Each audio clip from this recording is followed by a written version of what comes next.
40 ans et plus, pourquoi malgré tous tes efforts, rien ne change? Fatigue, persistance, manque d'énergie, poids qui stagne, prise au niveau abdominal, au niveau du ventre et brouillard aussi mental. 40 ans et plus, je vais t'expliquer la méthode qui marche vraiment. Là, on va voir ensemble une étude de cas. Donc, on va prendre sur l'espace de une de mes clientes ses réponses, le premier jour quand elle est arrivée dans l'espace et l'évolution de ses réponses tout au long de son parcours chez Lady Joy. On va voir ensemble, au fait, là, le profil du coup je choisis ici, je vais choisir Nathalie. On va voir ensemble le jour où elle est arrivée finalement dans le programme chez Lady Joy et comment ça s'est passé. Je vais juste te voir avec toi comment elle se sentait, c'était quoi son point de départ quand elle est arrivée chez moi. On va le voir ensemble ici.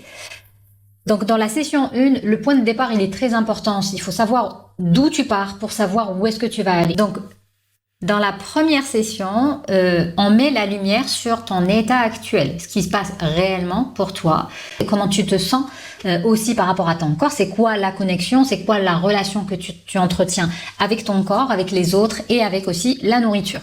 Donc dans cette partie-là, je vais te lire les réponses aux questions qui ont été, donc le bilan complet de la situation actuelle quand elle arrive dans l'espace. C'est quoi ton état, quel est ton état physique actuel? Donc c'est le poids, l'énergie, le sommeil, les douleurs. Donc poids, je suis à 73 kilos, l'énergie pas en méga forme, j'essaye de me coucher au plus tard à 22 heures pour récupérer les douleurs articulaires dues à un manque de sport aussi. Donc elle pense que ces douleurs articulaires sont dues à un manque de sport. Quel est ton état émotionnel? L'anxiété, stress, mal corporel, relations compliquées avec la nourriture. L'anxiété, c'est dans la tête, j'ai du mal à me détendre. Donc elle me met du mal à me détendre. Et après, elle dit stress, surcharge mentale, dû à un trop plein d'activités, mal-être corporel, j'ai du psoriasis dû au stress.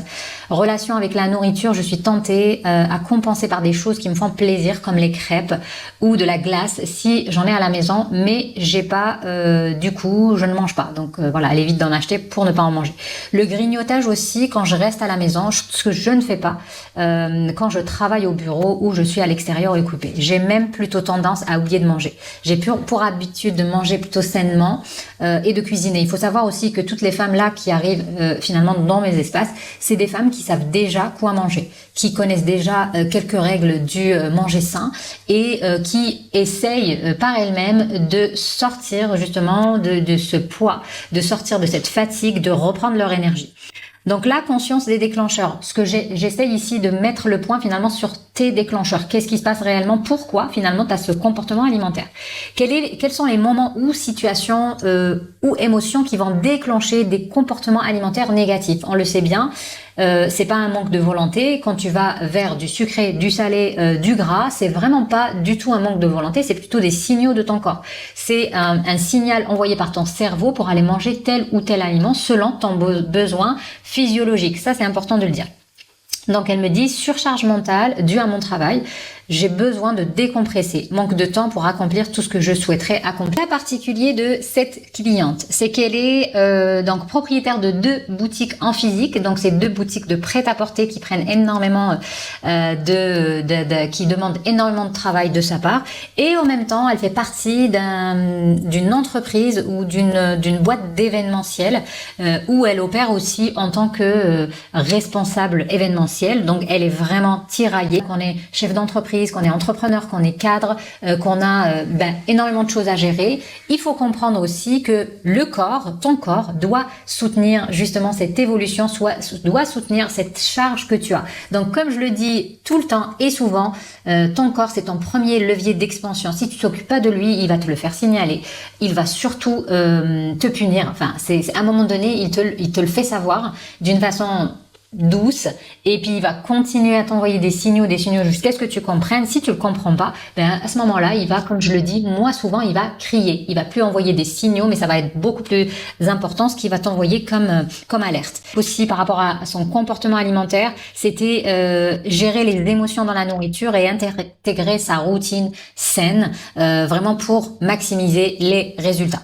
Ce que je vais te partager maintenant, c'est un petit peu une évolution dans son parcours durant durant toute, j'irai pas directement peut-être à la deuxième session, mais j'irai plutôt le travail que je fais, c'est un travail qui vient être complémentaire au travail qu'on fait sur l'assiette. Donc le travail qu'on fait, et c'est ça que j'essaye d'expliquer tout le temps, c'est que travailler sur son assiette, évidemment que c'est important de savoir quoi mettre dans son assiette par rapport à cet âge, à ce changement biologique. Il faut savoir qu'après 40 ans, la masse musculaire diminue, il y a une évolution dans les hormones, il y a le stress qui impacte énormément notre corps. Après 40 ans, on le gère de façon complètement différente. La glycémie est complètement perturbée aussi. On n'arrive pas à gérer le taux de sucre qui arrive dans le corps de la même façon qu'avant, donc qu'à 30 ans ou qu'à 20 ans.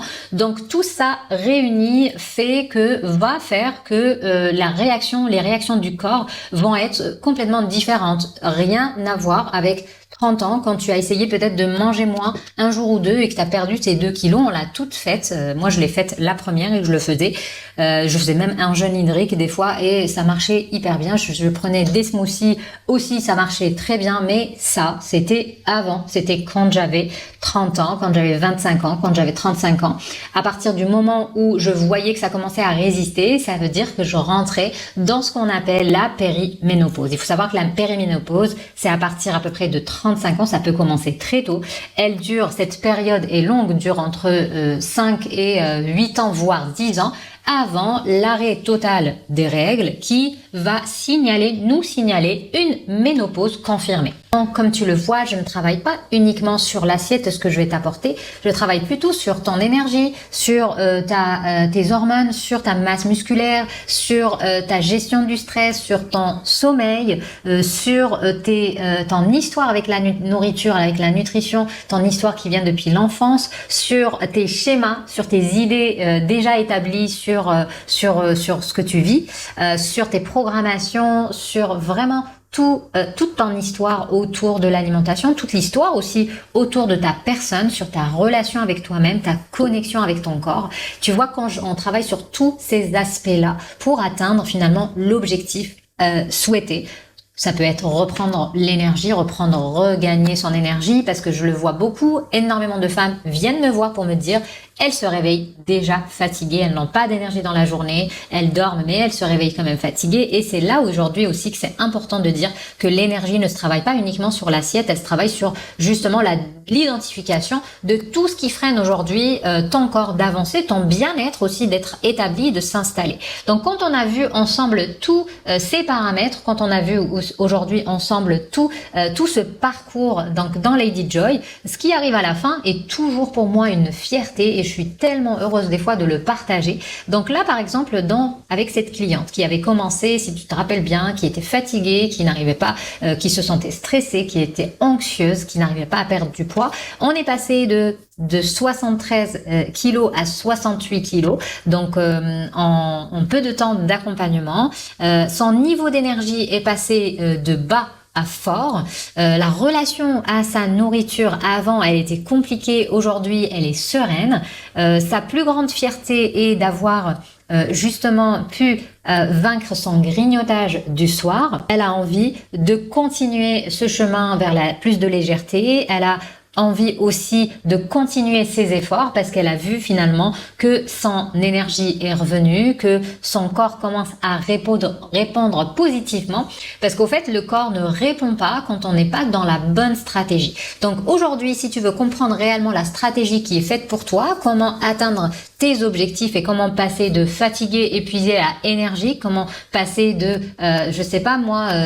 10 kilos en plus à 10 kilos en moins, dis-moi en commentaire quelle est ta stratégie actuelle. Est-ce que tu as mis en place une stratégie adaptée aujourd'hui à ton corps, de la femme que tu es aujourd'hui, 40 ans et plus?